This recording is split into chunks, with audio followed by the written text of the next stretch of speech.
పూర్వం ఓ రాజు ఉండేవాడు. అతని రాజ్యంలో అన్నీ ఉన్నాయి. సంపద, సౌఖ్యం, సేవకులు, విలాసవంతమైన జీవితం అన్నీ ఉన్నాయి. ఏది కోరుకున్నా నిమిషాల్లో తన ముందుకు వచ్చేస్తుంది. తనకు చిన్న కష్టం కలగకుండా చూసుకునే సేవకులు ఉన్నారు. ఇన్ని ఉన్నా కూడా ఆ రాజు ఎప్పుడూ అసంతృప్తిగా, ఆందోళనతో ఉండేవాడు. తనకు అన్నీ ఉన్నా ఏదో లోపం ఉన్నట్లు ఫీలయ్యేవాడు.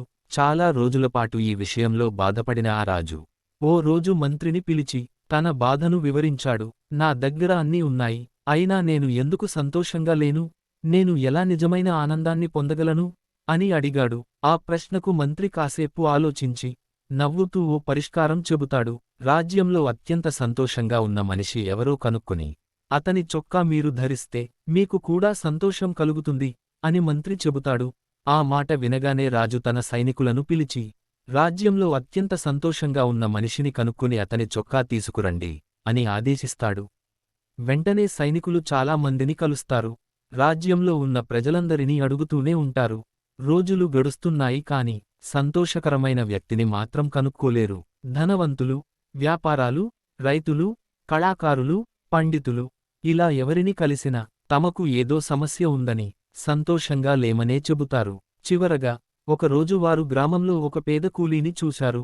అతను పొలంలో కష్టపడుతూ కనిపిస్తాడు. కాని అతని ముఖంలో కొంచెం కూడా చిరాకు, అలసట కూడా కనపడలేదు.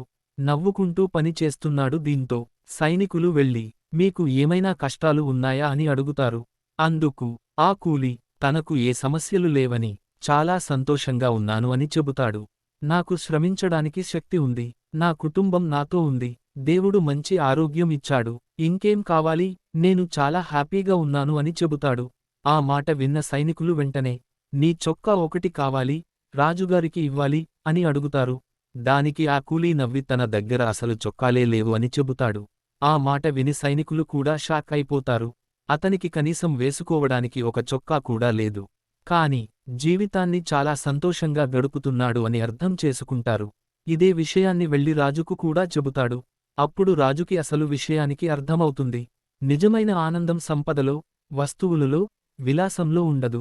అది మన మనసులో ఉంటుంది. మనకు ఉన్నదాన్ని ప్రేమించగలిగితే, కృతజ్ఞతతో జీవిస్తే అదే నిజమైన సంతోషం.